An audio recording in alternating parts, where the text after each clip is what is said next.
Time, the silent herald of life and death, success or failure, the unseen force that measures man's destiny, reaching its most fateful moment as it slowly strikes the 11th hour.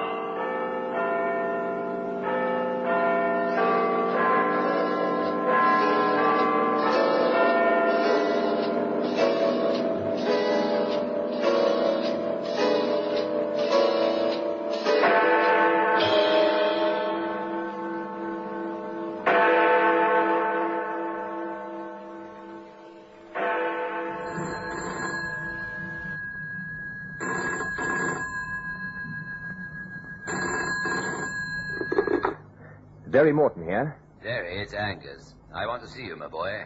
I want to see you soon. Come round now. But Angus, I've got work. Forget the work, Derry. This is more important. But what's it about? I can't talk over the telephone. Look, Angus, I can't leave the shop yet. Derry, anyway, boy, I'm telling you to leave the shop and come round and see me. I'm at the usual place. Don't keep me waiting. But Angus... Angus!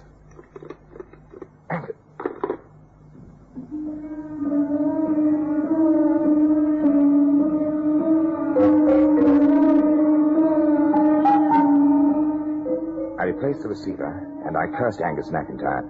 But then I cursed him often in the past. I always obeyed him. He was that kind of fellow. He was everything I was not. Tall and handsome and debonair. A man on the way up. I shut the shop and climbed into my car and drove to the restaurant where I knew Angus would be waiting. I'd done this many times before. But this time, things would be different. Because this time it concerned death and a misunderstanding.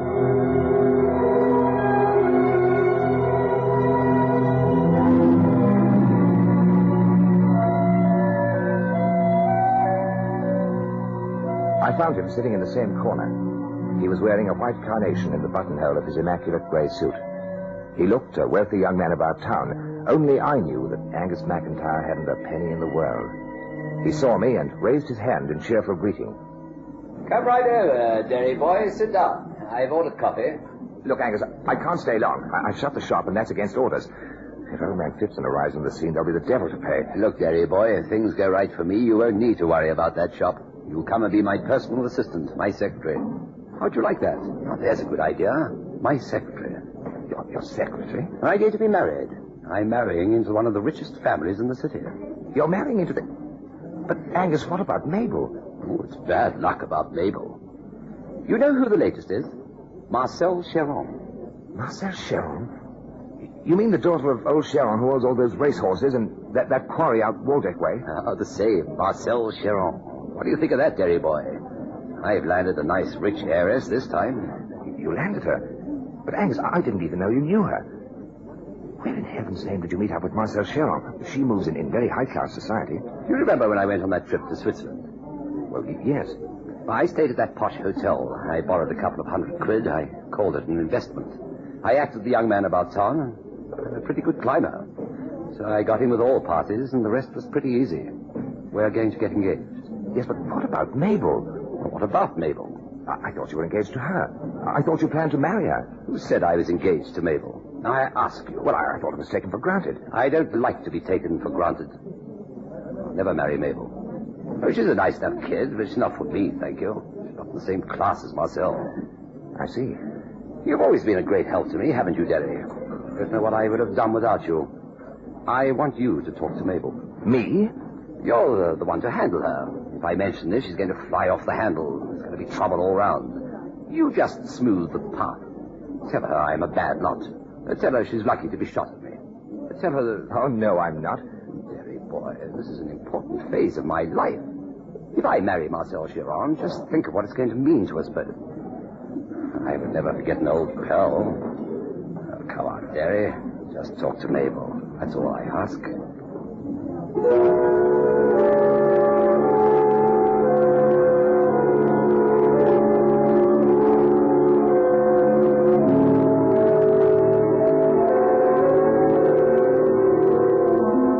I could never resist Angus when he pleaded with me. It had been the same all my life. I knew I'd tell him I would do all I could. It was at 7 o'clock that night that I knocked on her apartment door. In my heart, I felt sorry for Mabel. She'd been decent to Angus in her fashion, and now she was going to be thrown aside because someone else had a rich father. Oh, Derek. I thought you might be Angus. Come in. Have a drink. I'm having a sherry. Wanted to turn this wireless off. Lovely music, though, isn't it? I love that tune. As a matter of fact, Angus and I are going dancing tonight. Just feeling the mood for dancing. You like this new dress of mine? Paid a lot of money for it. See, very latest fashion. I looked at Mabel, and I looked at the chaos around her. She always lived surrounded by chaos. Then she stopped a moment, turned, and looked at me very thoughtfully. There's something the matter, Derek? As a matter of fact, Mabel, Angus asked me to call. Oh? Yes. You see, Mabel... Yes? Well, go on, tell me. If it's something bad, tell me quicker and get it over with. Angus is getting engaged. He asked me to explain. He said he was very sorry, Mabel, but, well, he's fallen for this girl, and that's all there is to it. Now, don't take on hard, Mabel. Try and understand his feelings and all that. It's odd, but I knew this was coming, Derek. I just knew it. A girl can tell these things. She can tell if a bloke's cooling. And Angus has been cooling ever since that trip of his to Switzerland. Did he meet someone there? Yes, Mabel. Suppose she's an heiress or something. As a matter of fact, I think she has got a great deal of money. Well, who is she? I don't know. He didn't tell me. He just said there was someone. Oh. Well, I suppose I should be philosophical about this. I should say it doesn't matter. But the thing is, Derry, it does matter. It matters a lot to me. I don't like being thrown over. Not by anyone. And not for a girl with more money than me. That's the part that hurts. But he chose her because of money. He's not doing it to me, Derry. Look, Mabel, try and be sensible about it. You know what Angus is like. When his mind's on something, well, there's no altering it, and he's determined to marry this girl. And I'm determined that he won't. It's as simple as that. But you can't stop him. If Angus doesn't come to heel, if he doesn't marry me and keep his promise, I'm going to do some talking. I'm going to tell a lot of people a lot of things about Angus McIntyre. In the first place, it isn't his name. No, Derry, he's no more Angus McIntyre than I am. He's plain Alfie Smith, and he puts on the accent because he thinks it sounds good. And Angus is a fine, upstanding name, and McIntyre has got a respectable ring to it. That's the only reason why he uses those names.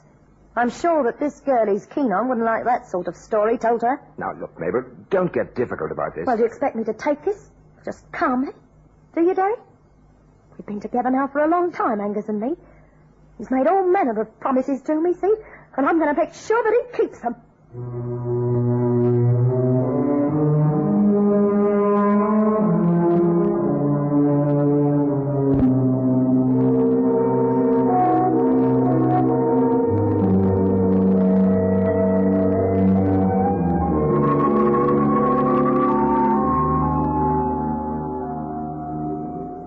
She's acting difficult, is she, Derry boy? I can't make any impression at all. She says you've made promises and you've got to keep to them. I see. Otherwise, she's going to talk. Mabel's the kind of girl who would talk if she sets her mind to it. She's not easy, Angus. It's a pity you ever chose her. She's not going to talk, Derry. She's not going to ruin my plans. Oh, no. I'm not going to allow her to do that. Wouldn't be sensible now, would it? Look at all the money I spent on that mountaineering holiday. Just think of the clothes I bought. Just think of the preparations I made, all the plans. Now everything's worked out my way. I'm not allowing a little slip of a girl like Mabel to ruin my future. I don't see what you can do. Well, I do. What? Simple. Mabel's got to die.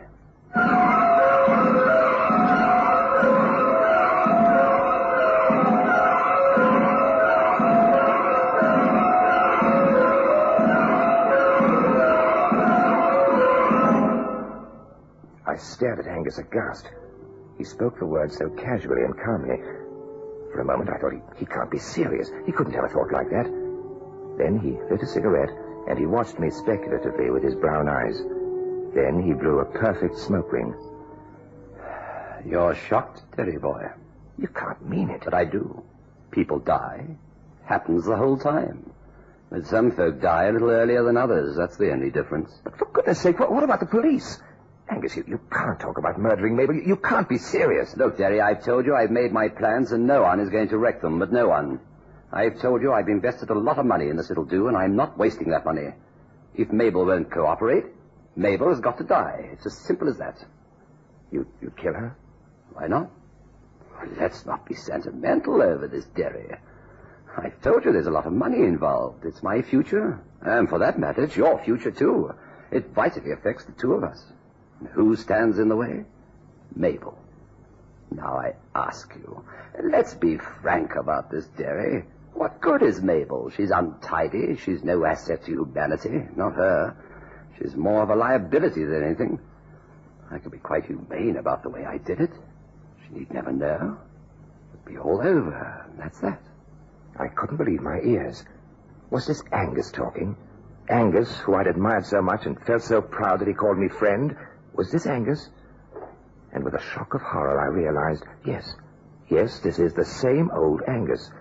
The man who goes through with his plans regardless, no matter who he hurts in the process. And this is Angus, all right, but playing a different role now. The role of killer.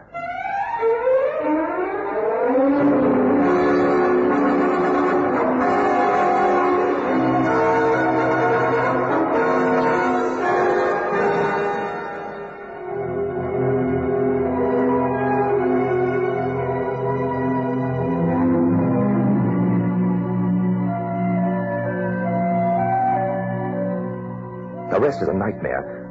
And there, dominating, is the tall figure of Angus McIntyre, now laughing, now pleading, now planning, and finally his disembodied voice floating to me over the telephone, just when the early evening mist was rising grey and thick off the murky river.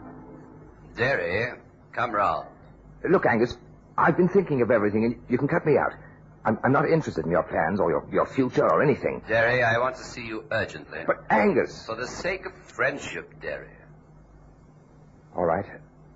The usual place? No, not the usual place. Come round to my room. I'll be waiting for you there.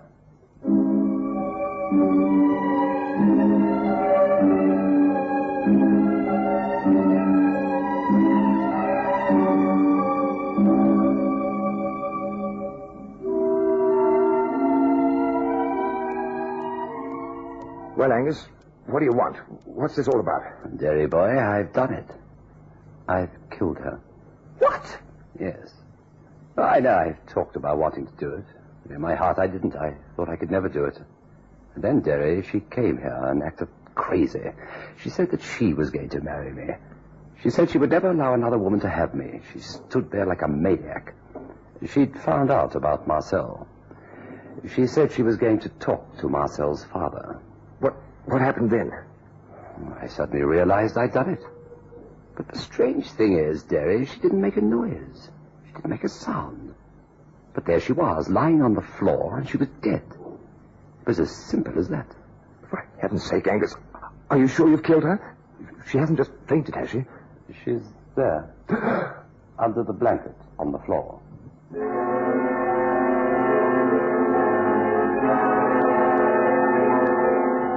I remember walking across the floor and moving the blanket.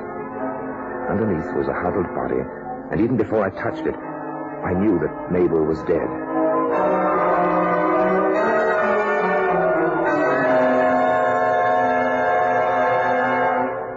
We've got to be very clever about this, Derry. We can get away if we're clever, if we plan well. But the thing is, my mind is all sort of confused. I don't seem to be able to make any plans now. I suppose it's shock. Let's tell the police. Are you crazy? Tell the police? Me? Hang? Oh, no, there's nothing like that. But, Angus, what can we do? I thought you'd be the one to help me. Help you? But Angus, I can't get myself involved in murder. What we could do is put her in the car and dump her under the bridge. That's a good place because of the tides. If we put her there, she wouldn't be found for a long time. It would give me a chance to get away. But the police are going to suspect you for this. I'm not the only man in Mabel's life. I know that for a fact. There were others, too. Could have been one of them. In any case, I'd work up a good alibi. We'll take her and dump her, and the bridge is the best place. You can cut me out, Angus. I'm having no part in this. But, Derry, you're my friend. I was your friend, Angus, but I want no part in murder. All I ask is that you help me to get her to the car and come with me to the bridge. I can't do it alone. There's no one else I can ask. If we handle this thing properly, the police will never suspect. Come on. Help me.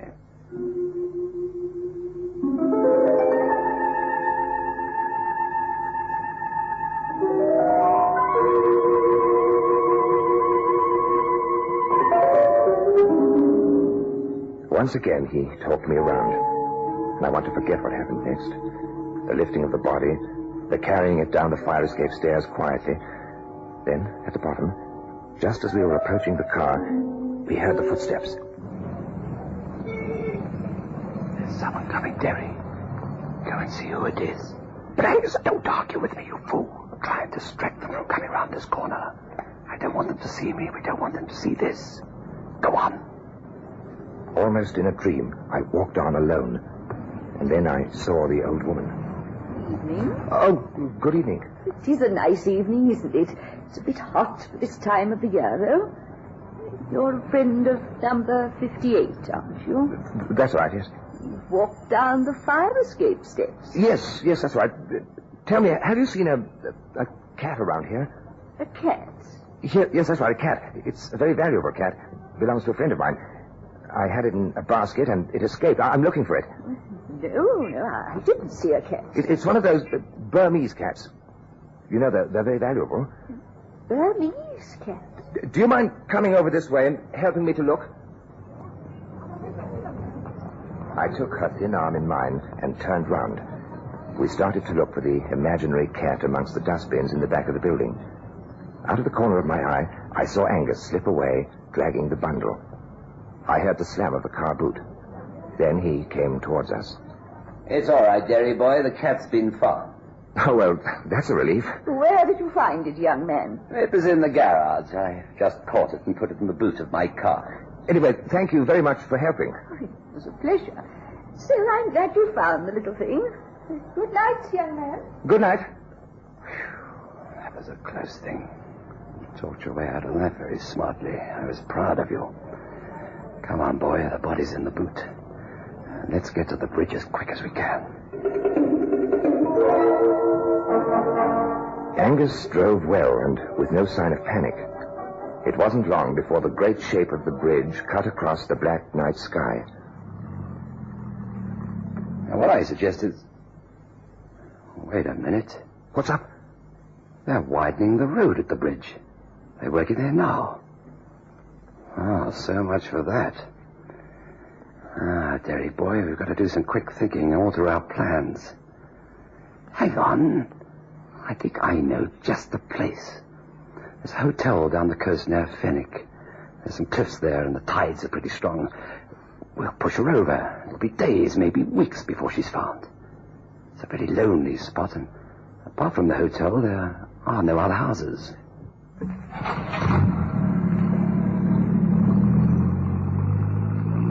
Angus accelerated and turned the car towards the coast. He drove fast. In my heart, I could still admire his coolness. For my part, my mind was becoming numbed with the horror of our situation. What if we could never dispose of the body? What if the police found us and her? I'd be involved in the murder. An hour later, Angus drew up beside a hotel which seemed perched like a lonely eagle's nest on the top of a cliff. Well, this is it. Ideal, you see. You couldn't get a better place. But there are people here, Angus. Oh, they don't matter. They're in the dining room. But you can't take her out of the boot. Someone will see. I don't plan to take anything out of the boot. Not yet a while. It's too early in the evening. Wait until about 1 or 2 in the morning. These people would have gone by then. There won't be a living soul about. We can just take our time. Let's park here and go in and have a drink. I think we both need one.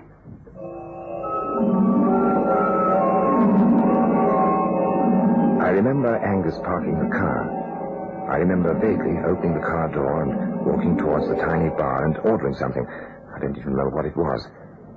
I stood without talking, trying to sort out my tangled thoughts. Angus was perfectly at ease and calm beside me. Then I saw twin headlights stabbing the darkness. A car approached along the road and drew up. A figure got out. A figure which suddenly became illuminated in the lights. The figure of a tall policeman. I felt fear clutch at me. Why were the police here? He walked along towards the cars that were parked. He walked slowly, thoughtfully, as if he was looking for something. Then he saw our car. He stopped beside it. He took out his notebook and seemed to write something down. Then he walked around the car very slowly and very thoughtfully. He paused at the boot. Then, standing back, with his arms folded, he waited. I didn't speak to Angus. I found speech impossible, but I pointed. His eyes widened a moment, and they narrowed. I remember he paid for the drinks. Then he whispered, Come on, Derry boy. Let's get out of here. But how did they get onto us? I don't know. They're onto us for sure. See him standing there? The others are in the car. They've parked it over on that side. Come on, let's get out of here. I followed him as he quickly walked away and made for the cliffs. The best thing for us to do, Derry, is to climb down to the beach below and make our escape that way. It's no good for us to start walking on the road. It would attract too much attention. Headlights pick us up. But I can't crawl down those cliffs. You're coming with me. Now look, here's where we climb down. You see, it's a little path, nothing to worry about. Just take it easy, take it slowly, and don't panic. That's the big thing.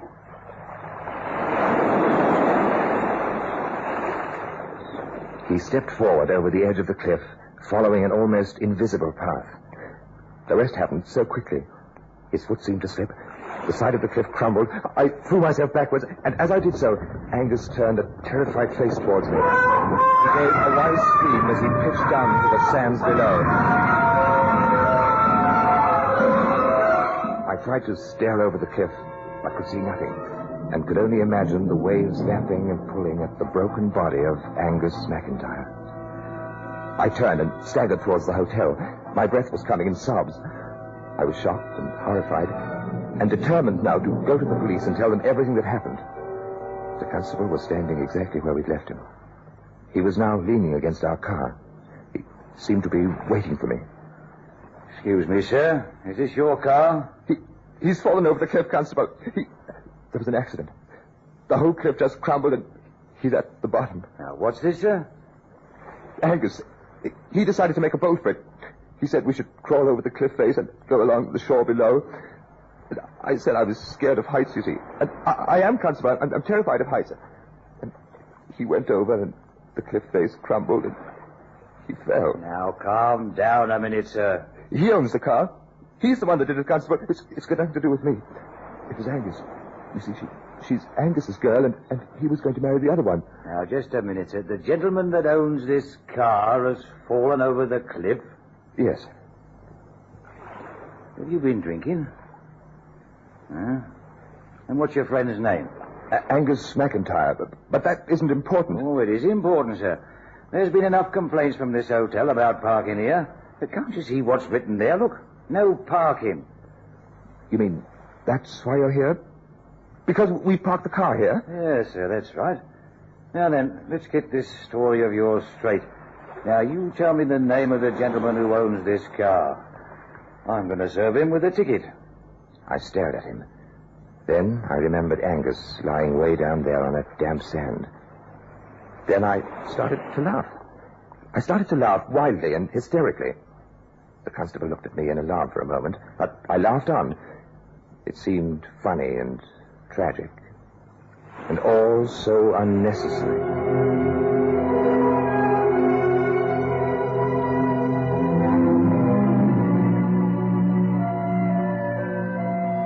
Time, the silent herald of life and death, success or failure, the unseen force that measures man's destiny, reaching its most fateful moment as it slowly strikes the 11th hour.